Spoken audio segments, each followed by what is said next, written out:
At the start of the story, we see America in 2012. The economy has collapsed, and a huge number of people are unemployed across the country. As a result, crime rises. The government begins putting these criminals in prison, but state prisons do not have enough space.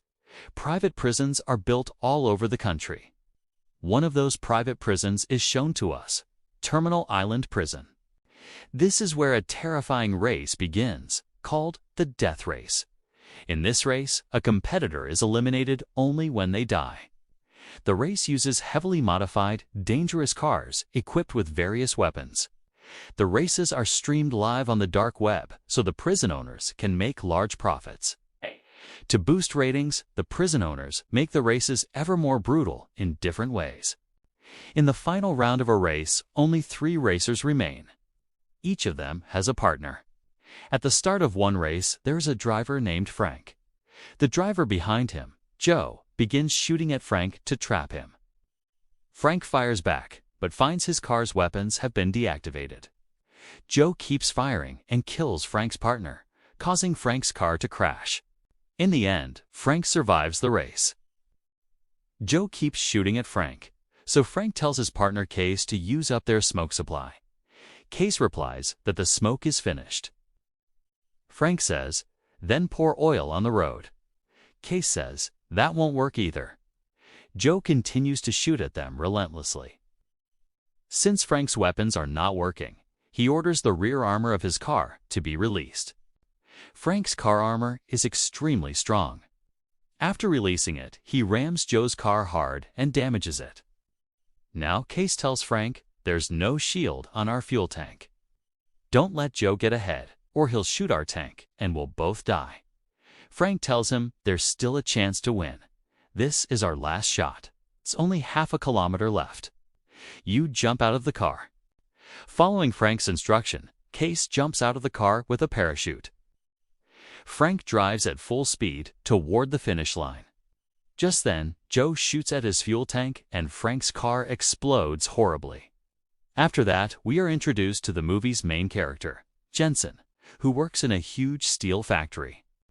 But the government issues a notice to close the factory, and all the workers are suddenly unemployed. They worry about how they will support their families. Soon the police announce that everyone must leave the factory and go outside the gate. People get angry. When the police enter, the workers attack the police, and the police respond. There is a brief brawl, and then people slowly disperse. Jensen returns home and finds his wife cooking in the kitchen. After a short moment of tenderness with his wife and a look at his young daughter, a masked man bursts into the kitchen and in an instant murders his wife. Hearing the noise, Jensen rushes into the kitchen and sees his wife has been killed.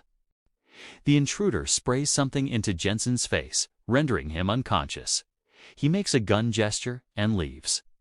Before going, he places the kitchen knife in Jensen's hand so it looks like Jensen killed his wife. When Jensen regains consciousness, the police are there. They see the knife in his hand and arrest him for his wife's murder. 6 months later, Jensen is taken to Terminal Island Prison. The police first torture him severely, then take him to his cell. The 3 inmates already in the cell give him hostile looks. The officers stand back and listen to the scuffle. Looking into the cell, Jensen is silent while the 3 inmates lie on the floor. In a matter of seconds, Jensen had knocked them all out. The officers are terrified and realize how dangerous Jensen is. The next morning, Jensen goes to the cafeteria and sits at a table. As a newcomer, everyone watches him.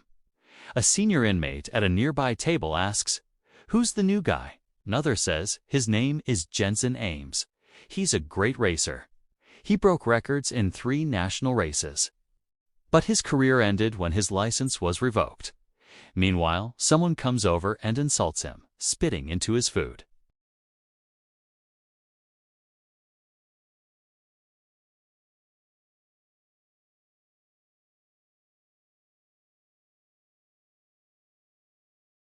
The warden's name is Hennessy. He tells Jensen that the government sends the worst criminals, rapists, and murderers to their prison. Hennessy explains that none of the men Jensen defeated would have lasted long, They would have killed him first. So Hennessy has an offer for Jensen. If he accepts, he can get out of prison much sooner. Hennessy reviews Jensen's file and learns Jensen is a racer. Then he says, "You know the death race and that legendary masked driver Frank who used to race. People loved him and he alone kept the show's ratings. But Frank died in his final race, his car exploded. Now we can put Frank's mask on someone else and make them race, because the audience wants to see the masked driver. They will not know the real identity. So I want you to wear Frank's mask and race." Hennessy says that according to death race rules, any racer who wins 5 races in a row, no matter what crimes they committed, will be granted freedom. Jensen doubts it and asks, "Am I going to risk my life for this?" The warden says, "Frank already won 4 races. This was supposed to be his final race. If you win this race, you'll be free," says Hennessy. "You're an incredible driver. You can win if you want to. I'm giving you a way out. Don't you have the guts to take the risk?" Eventually, Jensen agrees. The warden introduces him to Frank's old team and firmly tells the coach to train him well. The coach says there's only a week left before the race begins. Then they show Jensen his car and explain all its features. But the machine guns have no bullets, yet they'll be provided only on race day. The coach warns, "If you're thinking of escaping using this car, forget it. All the weapons and controls are operated by Hennessy. She can shut everything down anytime she wants. There's only one narrow way out of this prison, and it's practically impossible. Even if you make it out, helicopters will catch you. So don't plan anything stupid. This is your safest option." Jensen replies, "I'm not planning anything like that." Jensen then asks, "How many racers did Frank kill in his last race?" They say, "About 20. The death rate in this race is 62%. A few days later, the coach explains the full rules. The race lasts 3 days. The first 2 days are about surviving and eliminating other racers. The third day is the final round of pure speed race. Whoever crosses the finish line first wins. The coach says, "Tomorrow you'll meet your navigator. Her name is Case. The navigator is a partner who rides with the driver, giving directions and helping throughout the race." Jensen says, "I want to meet her before the race." But they tell him it's impossible, this is prison, and meeting women isn't allowed. Female navigators are only brought in on race day from the women's prison. The only racer with a male navigator is Joe, because he prefers men. Joe calls himself Machine Gun Joe. For every person he's killed, he carves a mark on his face. That's his kill count. Just then, Joe arrives and says to the coach, "I heard your driver Frank is in the hospital with 15 fractures. I heard he's racing again. Tell him he won't need another trip to the hospital. LL send him straight to hell." Jensen is nearby, but Joe doesn't know he'll be the one racing as Frank. After Joe leaves, Jensen's team gives him info about other racers. One of them is completely insane. He believes Warden Hennessy is some kind of goddess. Then a few prisoners arrive in cars. Jensen asks, "Who are they?" The coach replies, "They're inmates too, but close to Hennessy. They work on the racetrack." Jensen notices that they have sensors strapped to their wrists. He immediately recalls that the man who killed his wife had the same kind of sensor. Jensen asks, "Why do they have those sensors?" The coach explains they're for tracking inmates so they can't escape if they try. The sensors will alert the system. Finally, race day arrives. Jensen puts on Frank's mask and walks toward the car. The prisoners shout, "Frank! Frank!" As he approaches the car, the coach reminds him, "Don't talk to anyone." Frank never spoke. It was part of his persona. His navigator Case gets into the car. Jensen starts to say, "I'm Frank." Case interrupts, "Your voice doesn't sound like Frank's, but I already know. I was with him. I'll look after you." Jensen replies, "You looked after him so well, he's dead now." The coach says the car's windows are tinted black, so no one can see inside. Once the race starts, Jensen can remove the mask. The live broadcast begins. The announcer says the race will start in 10 minutes. It's divided into 3 stages. One stage costs $99 to watch. All 3 cost $250. That's how the prison company makes money. The coach stays in contact with Jensen, saying, Hennessy will activate all weapons in Stage 2. That means whoever's in front will get to use their weapons first. Stay ahead. The race begins. Everyone rams into each other as they speed off. No weapons are active yet. Frank Jensen falls behind into 4th place, disappointing the audience. Pachenko takes the lead. Case gives Jensen a shortcut route, and they move ahead, exciting the crowd again. As their speed increases, Joe slams Jensen's car from behind, making him lose control for a moment. While Joe keeps attacking, other racers pull ahead. The coach warns, you can't beat Joe like this, he'll tear you apart. Case suggests another shortcut, which helps them regain position. Then the attack phase begins. Case explains, when you drive over a symbol on the track, it activates your car system. The sword icon activates your weapons. The shield icon gives you smoke and oil for defense. The death head icon triggers a trap from beneath the road that can destroy cars and drivers instantly. Jensen drives over the sword icon, his weapons activate. But when he tries to shoot, his machine guns fail. Meanwhile, other racers open fire on him. The coach is furious. Suddenly, Hennessy activates the death head. A racer drives over it, and a massive weapon bursts from the ground, crushing him completely. At the same time, Joe activates his weapons and attacks a car ahead. That car uses its shield, releasing smoke and oil on the road, forcing Joe to stop. Another racer takes advantage of the chaos and fires, blowing up a car in flames. One driver steps out of his car, shouting, "No one can kill me." And instantly, another car rams him, killing him on the spot. Right then, Jensen's machine gun starts working and fires several bursts. But after a short time, it jams again. Case sees the problem, jumps out, and quickly fixes the gun. Another car's navigator opens fire on Jensen, but Jensen maneuvers skillfully and manages to survive. Once Case repairs the machine gun, Jensen fires again and drives over the shield icon to activate his defenses. But when he tries to use oil and smoke for defense, nothing works. Their oil and smoke have been disabled. The coach is shocked and furious at Hennessy. The coach says that if Jensen wants to survive, he must take out the driver behind him. There is no other wide route. Jensen then uses a trick. He has Case climb into his lap and ejects an oil tank out the back. The tank hits and explodes, destroying the pursuing driver and his car. After the first round ends, everyone goes to check their cars in the garage. Everything looks fine mechanically, but no oil or smoke is coming out. The coach says that's Hennessy's doing.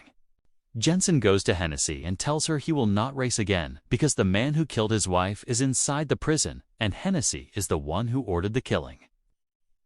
Hennessy then shows Jensen a photo of her daughter and claims someone else is calling that child his father. Hennessy says if Jensen refuses, the child will believe that man is her father because she has been adopted by them. With no alternative, Jensen is forced back into the race. That night, Jensen searches for Pachenko. At Pachenko's hangout, a thug attacks Jensen and knocks him down. Several others grab him, clamp a chain around his neck, and humiliate him. Pachenko taunts Jensen and claims he killed Jensen's wife. At that moment, one of Pachenko's own men stabs Pachenko in the back. Taking advantage of the chaos, Jensen grabs a piece of metal and strikes back. He hits Pachenko with a gas cylinder and brutally beats him. The police then arrive. They are stunned with electric shock weapons, and Stage 2 begins. 6 drivers remain. When the race restarts, everyone starts their cars, but Jensen does not start his. Everyone is surprised. After they get far ahead, Jensen slowly starts his engine. He tells Case, "Tell me the truth. Did you kill Frank?" Case says, "What are you saying?" Jensen, Give me a straight answer. Case admits I sabotaged his car's weapons, but I did not want him dead. Hennessy ordered me to do it. She said if he lost, she would get me out of here. I had no choice. But Hennessy did not want Frank killed either. She only wanted him to lose and keep the show going. She did all this to raise the ratings. Jensen asks, "What did Hennessy tell you today, Case?" "She told me again today that you must not win." Jensen replies, "Now I see. Hennessy did not bring me to win. She brought me to make the game more interesting. Watch what I do now." He floors the accelerator and rams Joe's car. Joe's car spins off. Jensen then targets Pachenko and charges at him repeatedly. The weapons and defense systems activate. Case says, "Take the shield."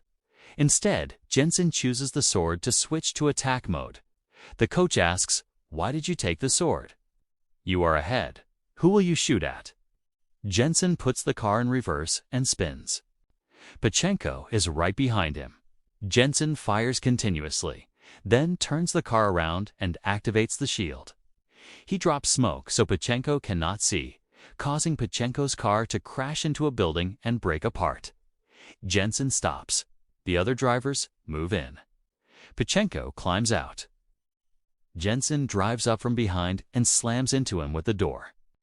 Pachenko falls. Case warns that exiting the car during the race is against the rules, but Jensen ignores her. He gets out, approaches from behind, snaps Pachenko's neck, and kills him. The warden watches this on CCTV and is furious. She orders her new monster car brought in to attack.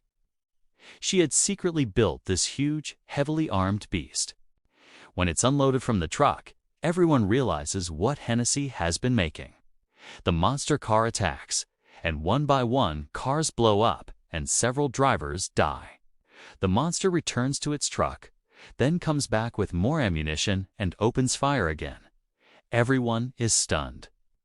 No one understands why Hennessy is doing this. In minutes, she destroys almost all the cars. Only Joe and Jensen remain. The monster car fires at Joe. The shots hit Joe's partner, and he dies instantly. But the monster car does not stop there. Jensen then devises a plan and asks the coach to arrange a talk with Joe. They bring Joe over. Jensen says, "I am Frank. We have no other way. We want to survive, we must fight together. Neither of us can defeat that monster car alone." Jensen's words convince Joe, and they agree to team up. The monster pours fire on them. They realize they must attack, so they maneuver to keep the monster in the middle, approaching from both sides. When they see a death head symbol, they speed up and pass over it. By slightly touching its wheels together, they trigger the death head. A terrible weapon rises from under the road and collides with the monster car, destroying it in a massive explosion. Seeing this, Hennessy becomes enraged and stops the race. A police officer asks her, "Madam, what shall we do now?" Hennessy says, "Kill Jensen." The officer clarifies, "You mean kill Frank?" Hennessy replies, "No, Frank is not a person who can die. Frank is just a mask. A new person will wear the mask and the audience will continue to call him Frank." The warden calls all the prisoners to the prison yard and gives a speech. During the speech, a patient police officer secretly places a bomb under Jason's car. After that, everyone goes back to their cars. Jason tells his team, "Add half a gallon more fuel to my reserve tank." The mechanic says, "The car already has 35 gallons. Why? Add half a gallon more." The coach replies, "Just do what he wants." After the break, we see Jason heading determinedly to the garage where Joe is. Joe says, "You've got guts coming to my hangout." "But I'm winning this race." Jason replies, "Frank thought the same." Joe, angry, shuts the door and says, "From now on, you don't step into my garage," and starts to leave. Jason insists, "You need to talk to Frank about it." They exchange a few private words that are not shown to us at that moment. Then the warden shows Jason the release papers from prison and says, "If you win this race, you'll be free." But I want you to stay here even if you freebie, 'cause you're going to become a famous racer. I want people to see you for life. Jason says, okay, I'll think about it, and takes the papers. Now begins round 3, the final race. Only to remain Jason disguised as Frank and Joe. Joe brings his new partner, who says, I'm honored to participate in your race, sir. Joe, not impressed, says, quiet. No arguing with me before driving. Case tells Jason, Hennessy said if you keep winning, they'll try to stop you. Jason replies, if they try, they'll have a hard time. Case says, I won't make that mistake again. Both cars start and speed off. Soon, a sword symbol appears ahead. Jason goes over it, but a police officer intervenes and deactivates it.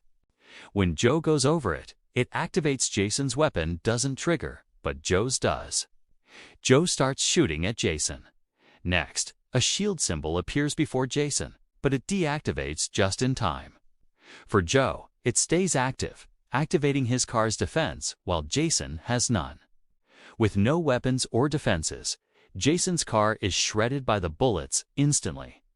Jason tells Case, open the rear armor like you did for Frank. He now drives fully like Frank. Case thinks this will get to song killed like Frank, but this time, the armor hits Joe's car. Instead, Joe evades and says, the same trick doesn't work twice.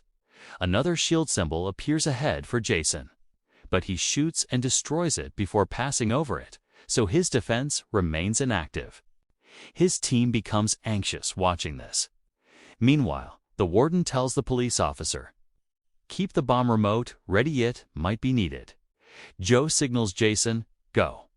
Set everything up, your time has come. Joe fires a missile from his car, but it misses Jason.